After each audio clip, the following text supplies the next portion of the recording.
It was one of those calm Saturday mornings that make the whole week feel worth it. The sun was bright but not too hot. A soft wind moved through the trees carrying that clean smell of cut grass and fresh air. Everything looked peaceful in the neighborhood. Rows of neat houses, kids' bikes leaning on driveways, sprinklers hissing quietly. In front of one of those houses stood a woman named Lisa Warren. She was wearing a pair of old jeans, a gray t-shirt, and a ball cap that had seen better days. There was nothing about her that screamed for attention. To anyone driving by, she just looked like another neighbor doing yard work, trimming bushes, sweeping the driveway, minding her own business. But what nobody around her knew, or even guessed, was that Lisa had a background most people would never imagine. Behind that calm, friendly smile was someone who spent years in high-pressure situations. Someone who had trained real Navy SEALs, taught them how to lead under stress, how to control chaos, how to stay calm when everyone else lost it. She didn't talk about it much, not because she was secretive, but because she didn't need to.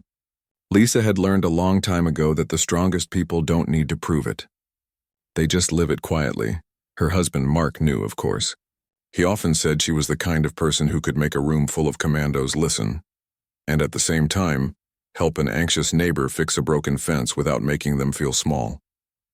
That balance of strength and kindness was what made her special. The couple had moved into the quiet suburban community just 2 years earlier. After a decade of moving from base to base, traveling for work and living under strict schedules, they wanted something slower, a life where they could finally rest. Lisa dreamed of having her own garden, maybe even teaching leadership skills to local first responders. Mark wanted peace and space to write his book. The neighborhood looked perfect for it, clean, organized, and quiet. A place where people waved at each other from across lawns and kids played basketball in cul-de-sacs. It had that American dream feeling. But like many perfect-looking places, there was more going on underneath. The community was run by an HOA, a homeowners association, and while that sounded harmless on paper, this one was different. At first, Lisa thought it was just normal.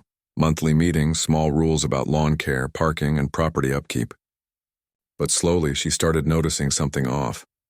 A few of the board members treated their positions like power badges. They spoke to neighbors not as equals, but as enforcers. They issued warnings for small things, leaving a recycling bin out too long, having a slightly faded mailbox, parking a car in the wrong direction for a few minutes. Mark joked that the HOA acted like the neighborhood police. Lisa would just smile and say, "Let them play cop, as long as they stay harmless," but she kept her distance. She didn't like unnecessary conflict, and she had no interest in power games. What she cared about was her peace, her home, her work, her family. That morning, while she was trimming her hedges, she noticed a man walking down the street slowly, holding a clipboard. His name was Steve, one of the HOA board members. He was in his late 50s, heavy-set, with a sharp look in his eyes, the kind that searched for mistakes. Behind him walked another man, younger but with the same air of authority. They stopped in front of a neighbor's house, pointed at the mailbox, and scribbled something down. Then they looked toward Lisa's property. Lisa kept working, pretending not to notice. She didn't like confrontation, but she was always aware of her surroundings, and it was part of who she was. Steve walked up the sidewalk with a polite but stiff smile. "Morning, Lisa," he said. "Morning," she replied, lowering her clippers. "Just doing a quick check for compliance," he said. "We've had a few issues with people parking their vehicles in ways that block the street." Lisa looked at her truck parked by the curb. It wasn't blocking anything. There was plenty of room for cars to pass. She had parked there temporarily because she needed to unload some heavy tools. "It's only for a bit," she said calmly. "I'm bringing in the last few bags of soil." Steve nodded, but his expression didn't soften. "Still, the rules say no street parking for more than 30 minutes. "I'll have to note it," Lisa smiled lightly. "That's fine. I read the bylaws. It says temporary parking is allowed if it doesn't block traffic." "I'm almost done anyway," the man frowned. "Well, rules are rules. I just hope everyone follows them equally." Lisa didn't respond. She simply nodded and went back to her work. Mark, who had been inside making coffee, stepped out when he saw Steve leave. "Another inspection?" he asked. "Seems like it," Lisa said, wiping her hands. "He's probably just doing his job." "I'm not giving them energy," Mark chuckled. "You have more patience than I do." But as days went on, small things kept happening. Notes appeared on mailboxes. Warnings were taped to doors. Neighbors whispered about the HOA patrol. A few people even laughed about how serious the committee had become, but others were uncomfortable. One night, Lisa noticed a car slowly driving past her house with a bright flashlight. It wasn't the police, and just another member of the HOA, checking for violations. She shook her head and went back inside. "Maybe we picked the wrong quiet neighborhood," she said to Mark half-jokingly. He smiled. "You've been through tougher places than this," she smiled back. "Yeah, but at least in those places people knew what real authority looked like." For weeks things stayed calm. Lisa spent her days working remotely, designing new training modules for tactical teams. Her job wasn't easy, but it was meaningful. She had trained some of the best, people who would one day face real danger and needed to be prepared mentally and emotionally. She always said her mission wasn't to make soldiers tougher, but wiser. Every now and then she'd take long walks around the block, talking with a few friendly neighbors, waving at kids riding scooters, and helping an older lady with her groceries. People liked her because she was grounded. No one suspected she had the kind of resume that could intimidate even military officers. She didn't brag. She didn't need to. She just lived simply, enjoying the quiet life she and Mark had worked so hard to build. But peace has a funny way of testing itself. Sometimes trouble doesn't come crashing through the door. It creeps in slowly, wearing a friendly smile, pretending to be authority, and Lisa was about to find that out the hard way. It started with a new rule posted on the HOA bulletin board. All vehicles must be parked in driveways. Street parking is prohibited at all times. It wasn't discussed in a community meeting. It just appeared, signed by the HOA president. Neighbors grumbled quietly. Many didn't have large driveways and street parking had never been a problem. But nobody wanted to argue with the board. Lisa didn't either, until she had to. That next weekend she came home from a work trip. Her flight had been delayed and she got back late at night. The driveway was full of bags and training equipment she needed to unload. The street was quiet. She parked the truck by the curb, turned off the engine, and began carrying things inside. Within minutes, a flashlight beam hit her window. She turned and saw Steve again walking toward her truck. She sighed quietly, already knowing where this was going. She stepped outside, calm as ever. "Evening, Steve," she said. "Evening," he replied, adjusting the strap of his flashlight. "You can't park here anymore. The new rule went into effect last week." "I just got home," Lisa explained. "I'll move it once I unload. It's heavy gear." "Rules are rules," he said again, his tone a little sharper this time. "You can't bend them just because it's convenient." Lisa took a deep breath, steady but firm. "I'm not bending anything. I'm unloading equipment. It'll take 10 minutes. Nobody's being blocked and it's dark. Let's not make this a big deal." He stared at her for a moment, maybe expecting her to apologize. When she didn't, he just muttered something and walked away. Lisa shook her head. "Unbelievable," she whispered to herself. Inside, Mark was unpacking groceries. "Everything okay?" "Same thing," she said. "Some people really enjoy control," he smiled. "You handle them better than I would." But Lisa wasn't angry. Not yet. She just hoped that the situation would fade away. She had seen worse in her life, and she had learned the golden rule: never let small minds pull you into small fights. For her, peace was strength, and she believed that if she kept her calm, eventually people would see reason. But in that quiet little neighborhood, reason wasn't what was growing. It was ego. And that ego was about to push things much further than anyone expected. As Lisa closed the curtains that night, she didn't know that this was only the beginning of something that would soon make headlines in her own small way. Not because of a fight, but because of how she handled one. And the same people who once tried to control her were about to learn that real authority doesn't come from titles or uniforms. It comes from calmness, integrity, and the quiet strength of someone who doesn't need to prove anything.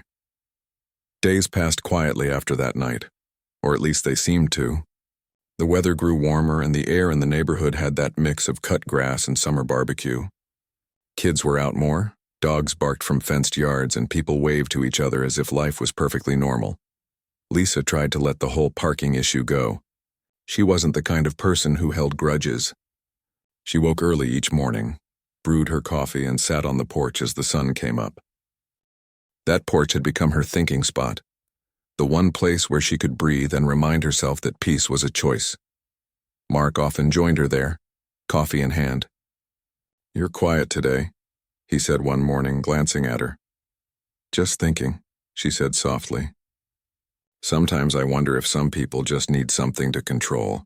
Maybe that's what all this HOA drama is about," he smiled. "You're probably right. But I wouldn't let them bother you. It's just a few people with clipboards." She nodded, trying to believe it.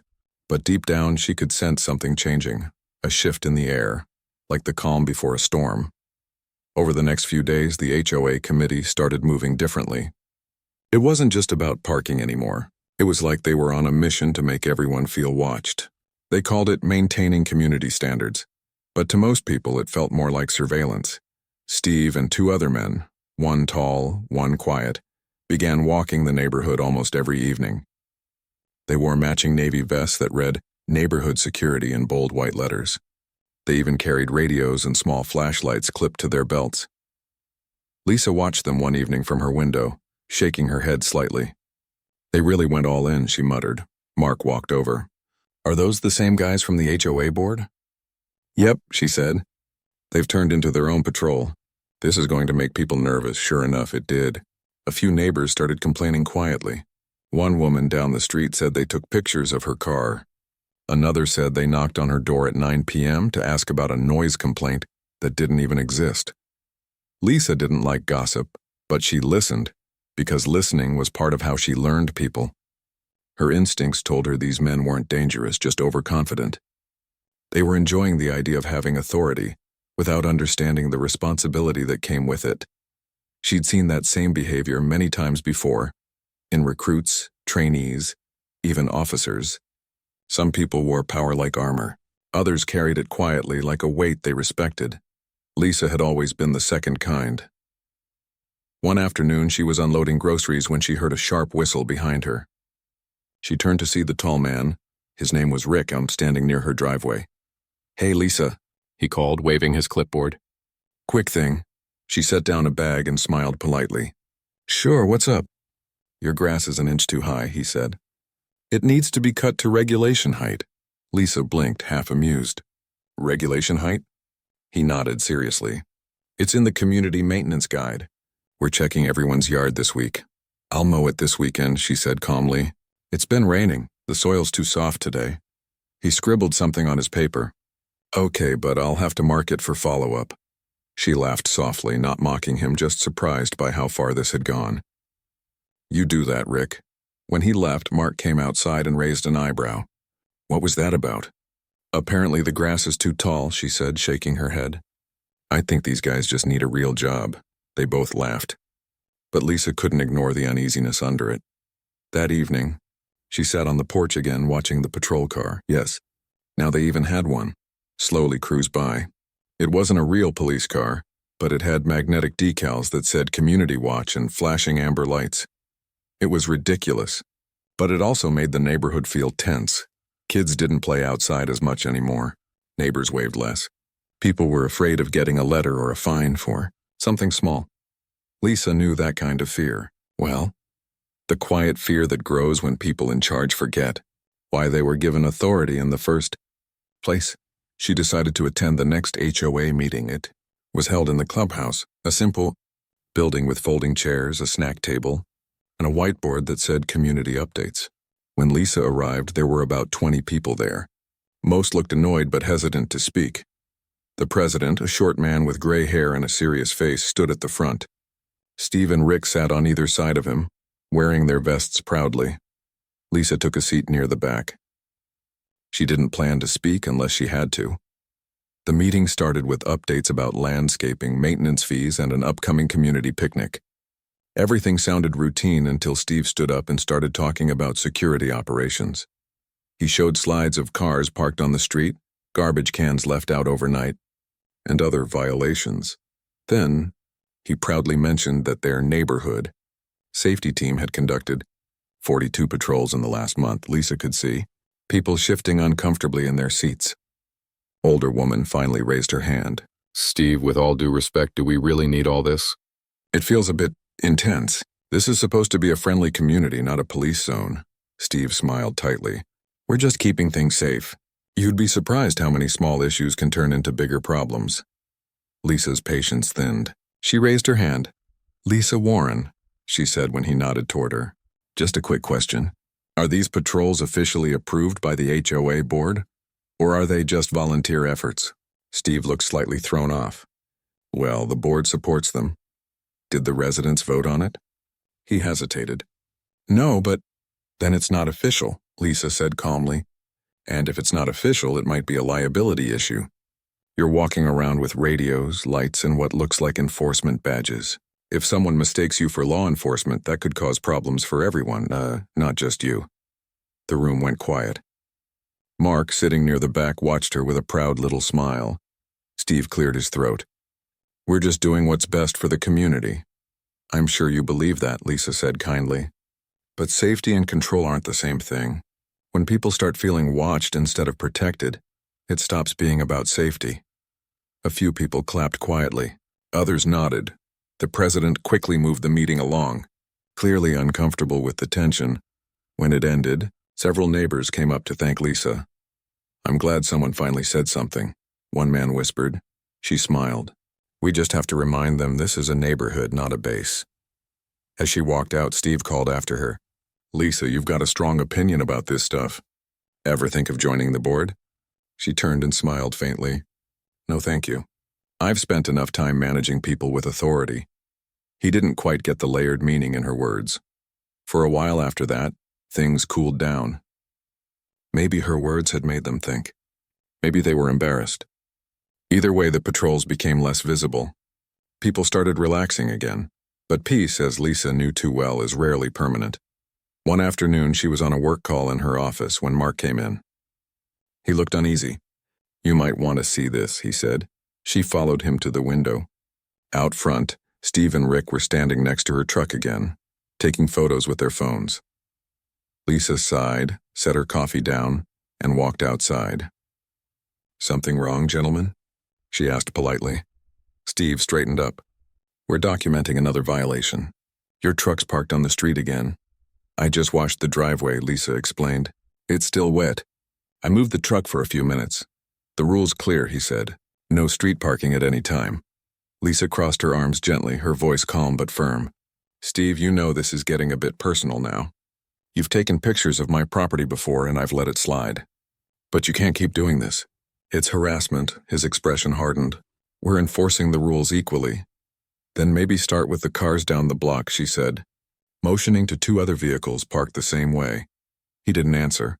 Mark stepped outside, standing a few feet behind her. Maybe it's time to talk to the real HOA board, he said quietly. Steve took a step closer, lowering his voice. I don't think you understand how this works. Lisa smiled faintly. Oh, I understand perfectly. I just don't think you do. The moment stretched, not hostile but charged. Then Steve turned and walked off with Rick, muttering something under his breath. Lisa exhaled slowly and looked at Mark. This isn't going away, is it? He shook his head. They're testing you. Let them, she said softly. They'll find out soon enough that patience doesn't mean weakness. That night, Lisa couldn't sleep. She lay in bed, staring at the ceiling, thinking about how small acts of ego could grow into real conflict if no one stopped them. She wasn't angry, more disappointed. She'd seen great leaders ruined by pride, by the need to control instead of guide. In the morning, she decided to focus on her work. She had an online session with a group of tactical officers who were preparing for leadership evaluations. Control isn't about shouting orders, she told them over the video call. It's about earning trust. People follow calm, not noise. Her words carried more meaning that day than usual. Later that afternoon, she went outside to water her plants. The street was quiet, except for a car idling near the corner. It was the HOA patrol again, Steve's car. She watched as he slowly drove past, making direct eye contact before turning away. Lisa just shook her head. Some people really don't know when to stop, she murmured. Inside, Mark was typing at his desk when she walked in. He's circling again? He asked. Yep, she said, pouring water into a glass.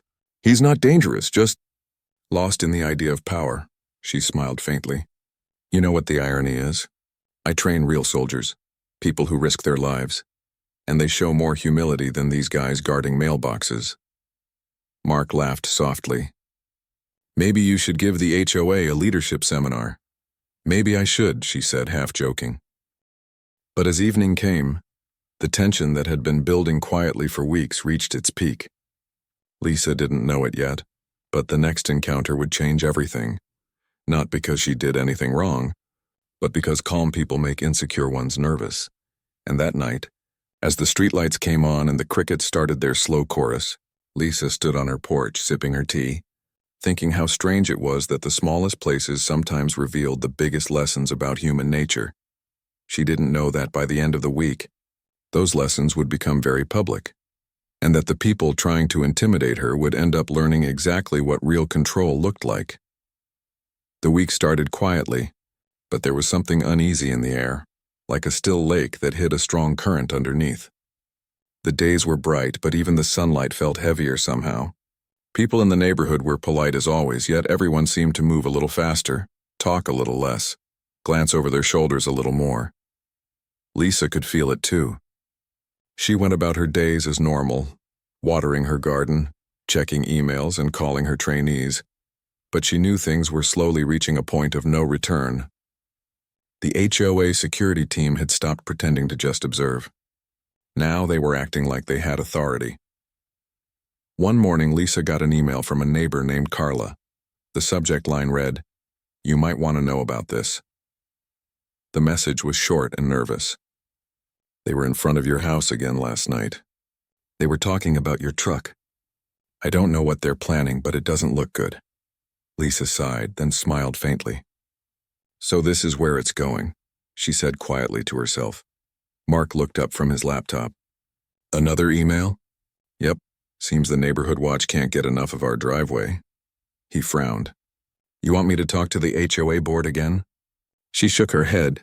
"No, I'll handle it. It's better if I stay calm and collected. People like that feed off reactions." That afternoon, Lisa had errands to run. She loaded up her truck, waved goodbye to Mark, and drove off. She didn't see Steve's car pull out from around the corner a few minutes later, following at a distance. By the time she returned home, the sun was dipping low. The air was soft and golden, the kind of evening that usually made her feel peaceful.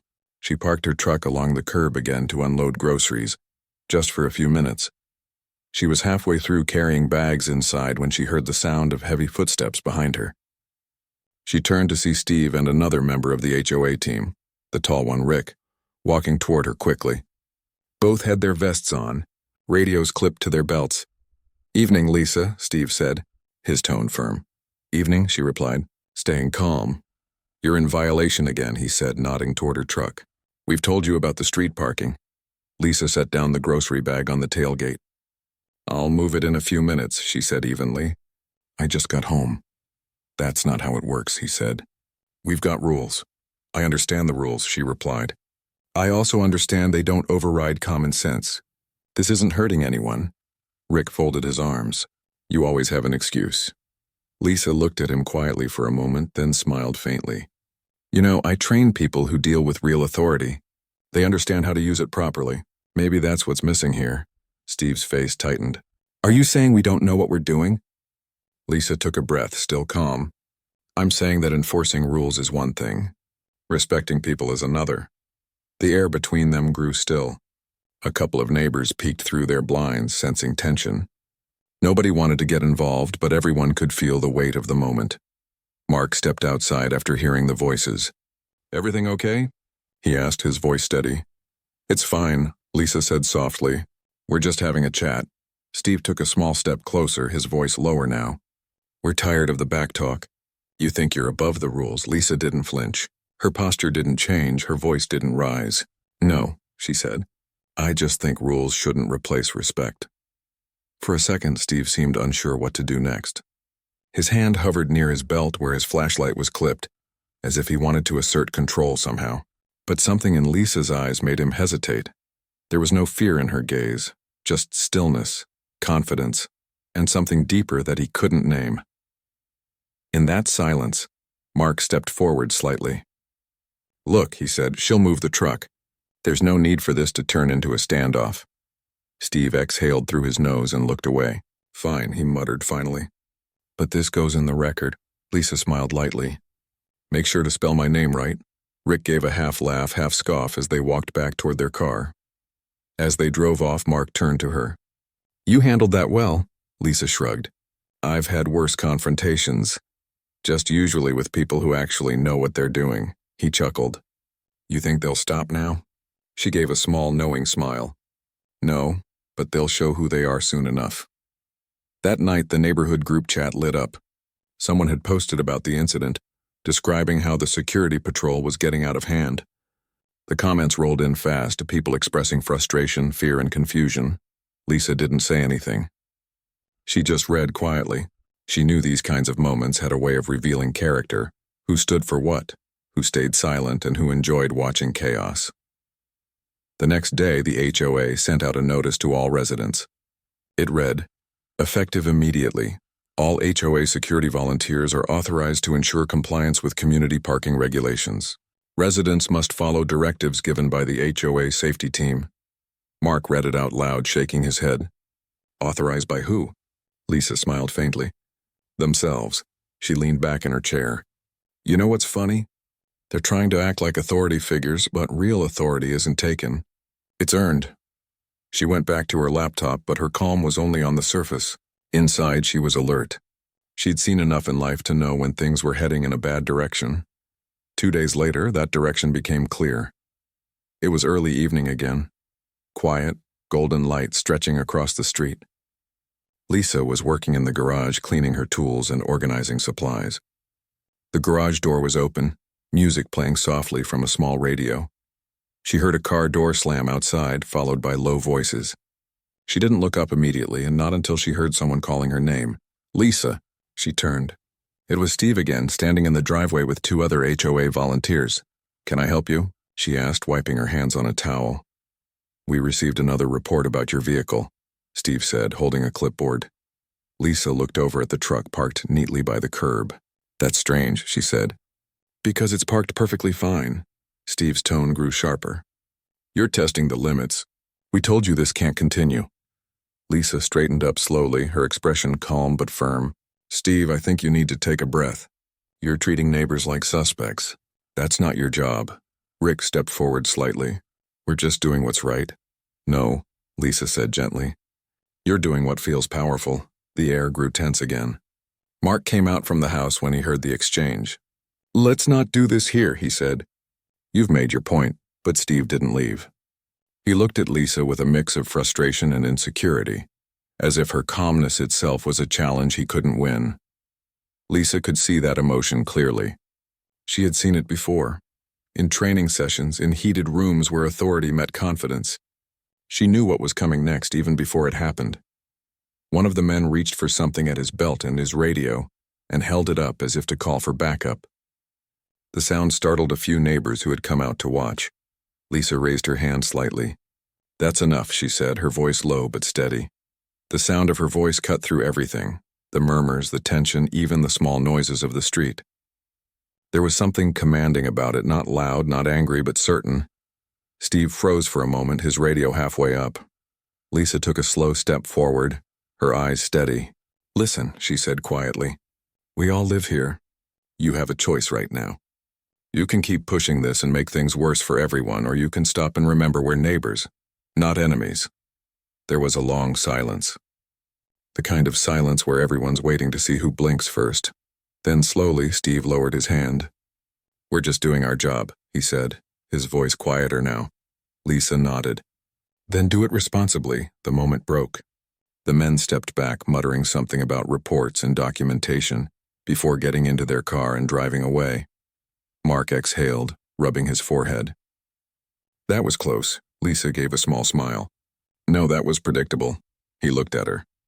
You think they'll stop? She shook her head. Not yet. They're in too deep now. They've made this about pride. That night, Lisa couldn't shake the feeling that things had shifted again, that whatever line existed between order and obsession had been crossed. She sat in her study for a long time, the glow of her desk lamp, casting soft light over papers and notes.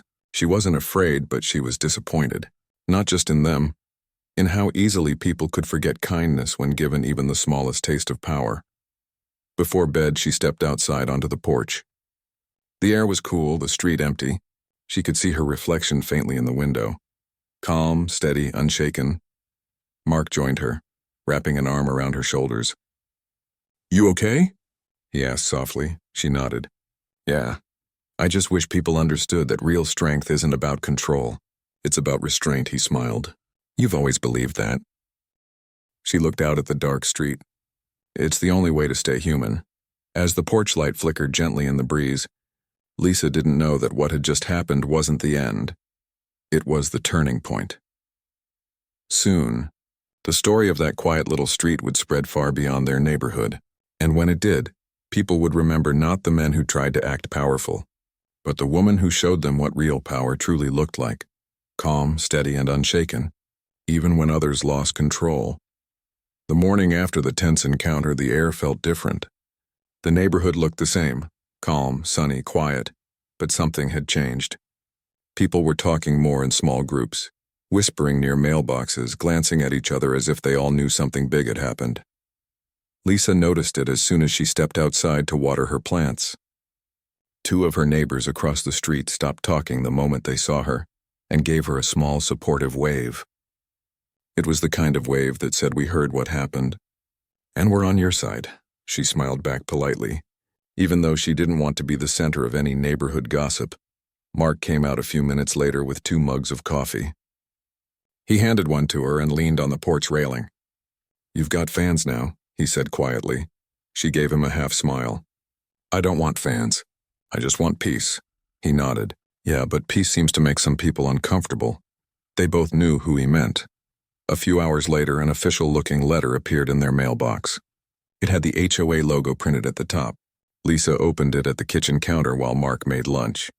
The letter was full of formal words, but the message was simple: a written warning for continued non-compliance and a fine for repeated violation of parking regulations. Mark frowned when he saw it. "They actually fined you? After everything?" Lisa read the letter again, then set it down calmly. "That's okay," she said. "It's just paper. I'll attend the next meeting and handle it properly." Her calmness wasn't an act. She had spent most of her life learning how to stay centered when others were losing control. This situation was small compared to what she had faced before, but it was still frustrating. That night, she sat on the porch again, watching the sunset paint the sky orange and pink. She thought about the irony of it all, how people could get so lost in authority that they forgot the purpose behind it. Rules were meant to help people live together peacefully, not to make them fearful. She knew she couldn't change how others behaved, but she could control how she responded. And that was enough for her. The next HOA meeting came sooner than she expected. The clubhouse was packed. Word had spread quickly about the parking dispute and the incident with the so-called neighborhood patrol. Some people came to complain. Others came just to watch the drama. Lisa arrived quietly, taking a seat in the middle row. She didn't dress up or prepare a speech. She didn't need to. The truth didn't need decoration. At the front of the room sat the board, the president, Steve, Rick, and a few other members. Steve avoided looking at her, though she could feel his discomfort from across the room. The meeting began with routine updates, but everyone was waiting for the real topic. When the president finally brought up ongoing compliance matters, the air in the room shifted. "Recently," he began, "there have been concerns regarding residents not following community parking guidelines. This has led to several tense interactions. We want to remind everyone that the HOA's goal is safety and harmony." A hand shot up from the back. It was Carla, the neighbor who had emailed Lisa earlier. "With all due respect," she said, "this so-called safety patrol has made people feel more unsafe.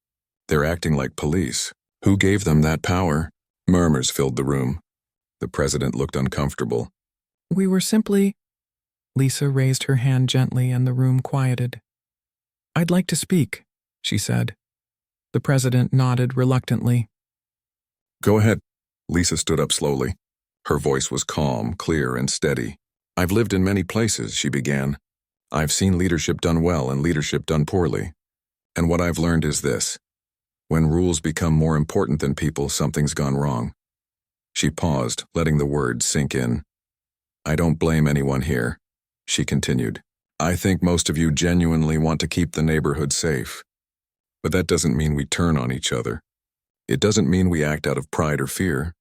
Respect can't be enforced with fines and flashlights. It has to be earned with fairness. The room was silent. Even Steve looked frozen, unsure how to respond. Lisa smiled faintly. I'll pay the fine if I need to, but I won't apologize for standing up for common sense. I care about this neighborhood. I care about how people feel here. I just hope we can all remember why we moved here in the first place. We're for peace, not control. When she sat down, the room broke into quiet applause. It wasn't loud, but it was real. Even people who had never spoken up before were nodding in agreement. The president cleared his throat. Thank you, Lisa. We'll, review the patrol policy again. Lisa smiled politely. That would be wise. After the meeting, several neighbors came up to her. Some shook her hand. One older man said, I've lived here 20 years and no one's ever had the courage to say that out loud. Lisa just smiled. It's not about courage, she said. It's about clarity. As she and Mark walked back home, he put an arm around her shoulders. You handled that perfectly, she chuckled. Old habits die hard, what do you mean? Command presence, she said. Sometimes you don't need to shout to be heard. For a few days, things actually seemed to improve. The patrols disappeared. The neighborhood felt lighter again. Kids played outside. Neighbors talked more freely. It almost felt like normal life was returning. Then one evening, there was an unexpected knock on the door. Lisa opened it to find 2 local police officers standing there. They looked calm and professional. Ma'am, one of them said, we received a call from someone in your HOA. They reported a possible confrontation earlier this week. Lisa blinked, surprised. A confrontation? Yes, ma'am. We just need to ask a few questions. She invited them in, completely composed. Mark stood beside her. There was no confrontation, she explained. Just a disagreement about parking rules. It's been handled. The officers nodded, clearly realizing the situation was not what they were led to believe. Honestly, one of them said, this happens more often than you'd think. Some HOA groups go too far trying to play security. Lisa smiled slightly. I figured as much. The other officer paused. Ma'am, do you work with the military by any chance? Your name sounds familiar. Lisa nodded modestly. I train leadership courses for Navy teams sometimes. The officer's eyebrows lifted. No kidding? That explains the calm. Mark grinned. Yeah, she's good at that. The officers chuckled, thanked them for their time, and left. After they were gone, Mark turned to Lisa. They called the actual police on you. Can you believe that? Lisa nodded slowly. I can.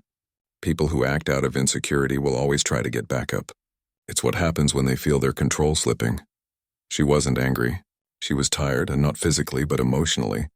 It was strange to see adults behave like this over something so small. Later that night, she sat by her desk and began writing an email. Not a complaint, not an angry response, but a clear message addressed to the HOA board. She wrote, I value this community and the people in it. I believe most of us just want a safe, peaceful environment to live in. However, I ask that any future concerns be handled through proper communication rather than unnecessary escalation. This neighborhood deserves cooperation, not conflict. She read it twice, then sent it.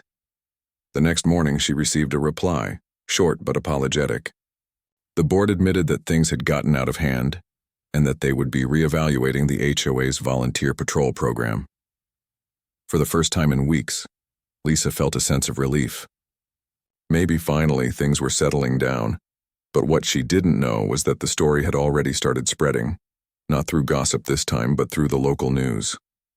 Someone from the neighborhood had shared a post online about a woman standing up to HOA bullies.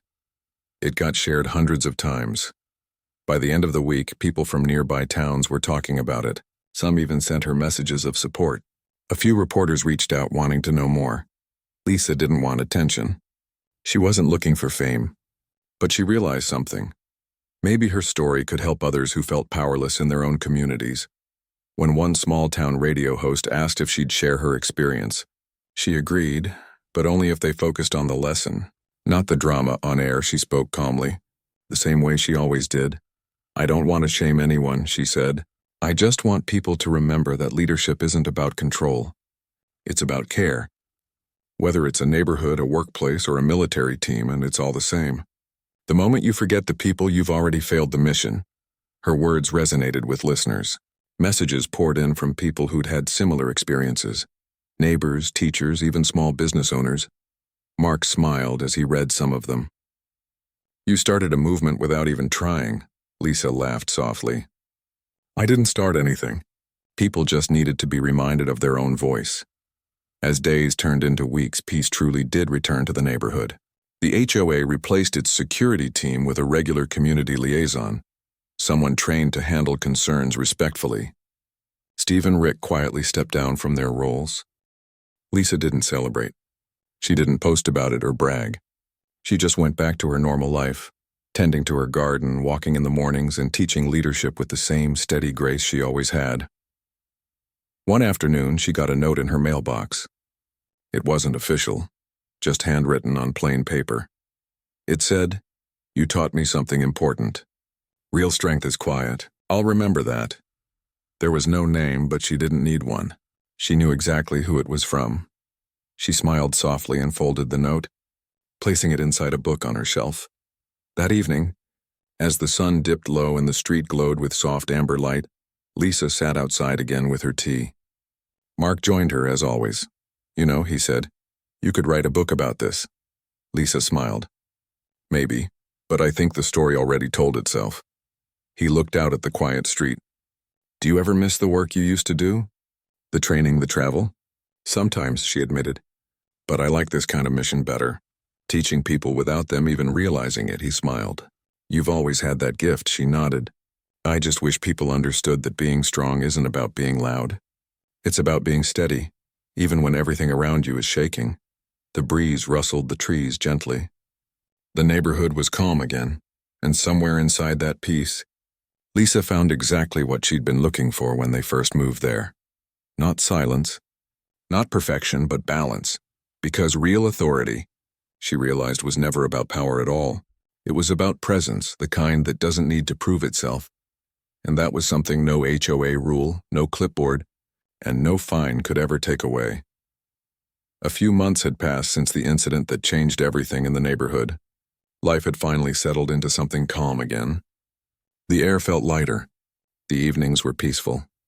Kids played on the sidewalks, couples walked their dogs, and the sound of laughter had replaced the quiet tension that used to hang in the air. Lisa and Mark had gone back to their quiet routines. Every morning she watered her plants, went for a jog, and then worked from her small home office. The house felt calm, but there was still a quiet awareness of everything that had happened. It wasn't bitterness, just a reminder of how easily people can lose perspective when power gets to their heads. One Saturday morning, Lisa was sitting on her porch with a cup of coffee when she noticed Steve walking by. It had been weeks since she had seen him. He looked different, not angry or proud, just tired. For a moment she wondered if she should wave. Before she could decide, he looked up and met her eyes. He hesitated, then walked up to the porch. "Hey," he said quietly. "Hey," she replied, keeping her tone warm but neutral.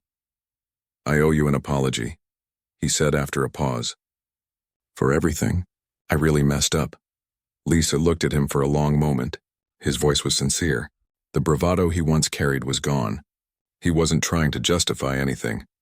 He was just being honest. She nodded slowly. "Thank you. That means a lot." "I thought I was helping," he said, rubbing the back of his neck. "I thought keeping order meant being strict. But I went too far. I let my pride get in the way." Lisa smiled faintly. "That happens to a lot of people. What matters is what you do next." He looked down, then back up at her. "I heard you used to train people." "Real professionals," she nodded. "Something like that." He took a deep breath. "Well, I guess I just learned more from you in one day than I ever did in years of pretending to be in charge." That made her smile for real. It's never too late to learn. None of us are finished products.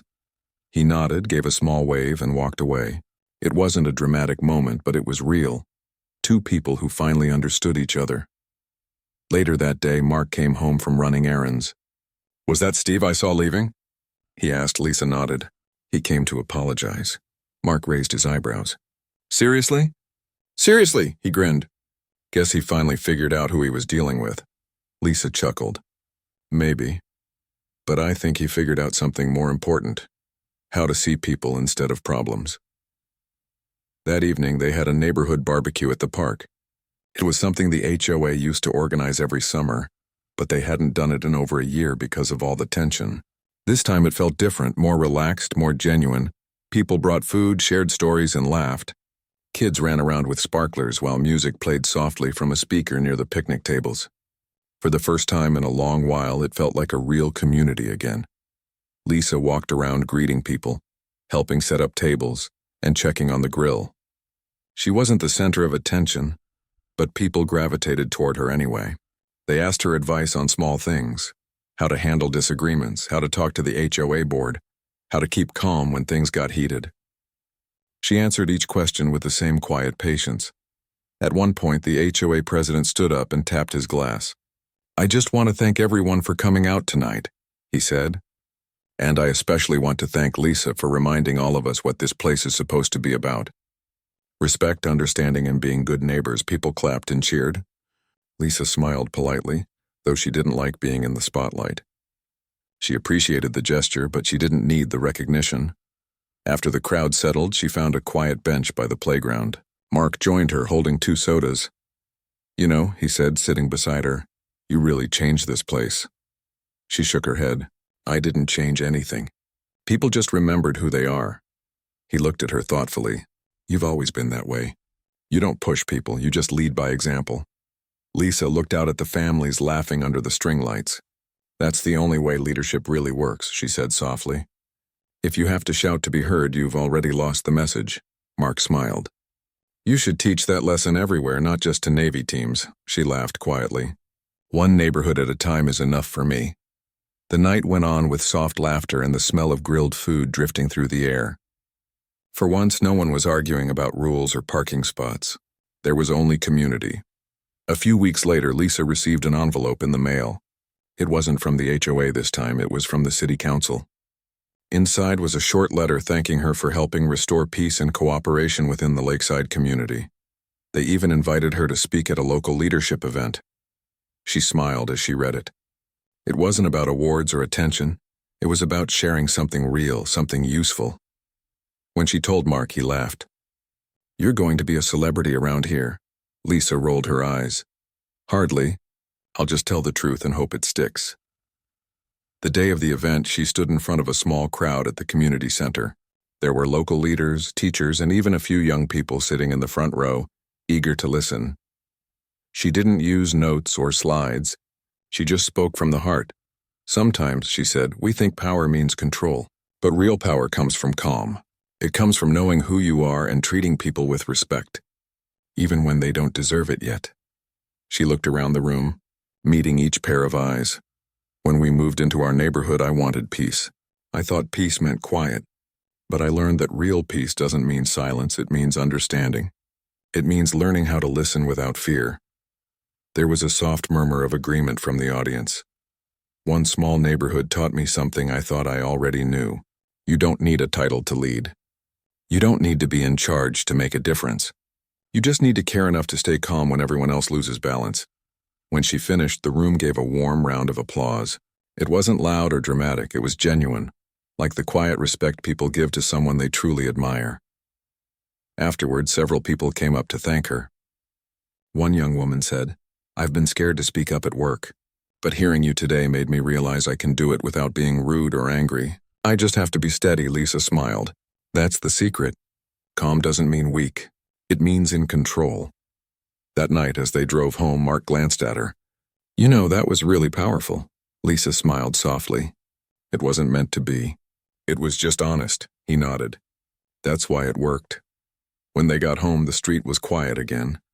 The moonlight fell across the lawns and everything felt still. Lisa sat on the porch looking out at the peaceful neighborhood. The place that had once been full of tension now felt like home again. She thought about all that had happened: the misunderstanding, the confrontation, the fear, the change. And then she thought about how something so small had turned into something so meaningful. Sometimes life doesn't need big victories. Sometimes it just needs a moment where people finally understand each other. As the crickets sang in the distance, Mark joined her on the porch steps. He handed her a cup of tea. "What are you thinking about?" he asked. She smiled. "Just how strange life can be. You spend years teaching people discipline and courage in the hardest places on earth. And then you end up teaching it again in your own backyard. Mark laughed softly. Different battlefield, same lessons. Lisa nodded. Exactly. She looked out at the calm street again and took a slow sip of her tea. You know, she said after a moment, maybe peace isn't something you find. Maybe it's something you build one person at a time. He nodded. And you built it here, she smiled. We built it. All of us. A light breeze moved through the trees, and for the first time since they'd moved there, the sound didn't carry any tension, only calm. It wasn't the perfect neighborhood, and it never would be. But it was real. It was human.